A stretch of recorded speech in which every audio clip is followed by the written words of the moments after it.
Hello दोस्तों, welcome back to a new video of this YouTube channel. और आज हम लोग जानने वाले हैं कि धातु कर्म क्या होता है। तो अयस्कों से धातुओं को निकालकर उन्हें उपयोग में लाने योग्य बनाने की क्रिया धातु कर्म कहलाती है, या धात्विकी भी कह सकते हैं। ठीक, तो ये किस तरह से होता है धात्विकी? सीधी भाषा में क्या कह सकते हैं, कोई भी अयस्क है उससे साफ सुथरा बनाओ, ठीक, और उसमें से जितनी भी धातु वगैरह निकल सकती हैं वो सब अच्छे से साफ सुथरी करके निकालने को ही धातु कर्म कहा जाता है।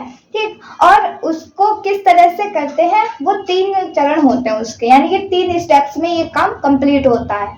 कौन कौन सा? एक तो अयस्कों का सांद्रण किया जाएगा पहले, ठीक, उसके बाद में उसमें अपचयन किया जाएगा, उसके बाद में धातुओं का परिष्करण यानी कि धातुओं को निकाल लिया जाएगा उससे। ठीक, कैसे होगा? अयस्क का सांद्रण जो होता है वो 4 तरीके से होता है।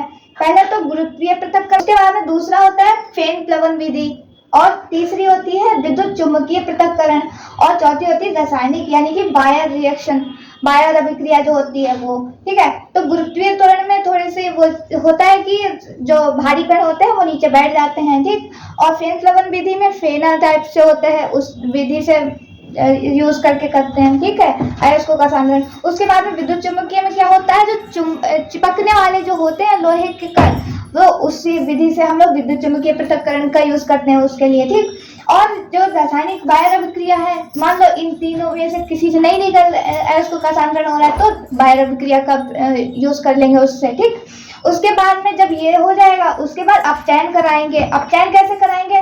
या फिर भर्जन कराया जाएगा या फिर निस्तापन कराया जाएगा। ठीक, उसके बाद में धातुओं का परिष्करण यानी कि धातुओं को उससे निकाल लिया जाएगा। कैसे? या फिर परिसमापन द्वारा। परिसमापन द्वारा कैसे? एक ढूंढे जैसा होता है, ठीक, और उसका यूज कर लेते हैं। और उसका यूज क्यों करते हैं?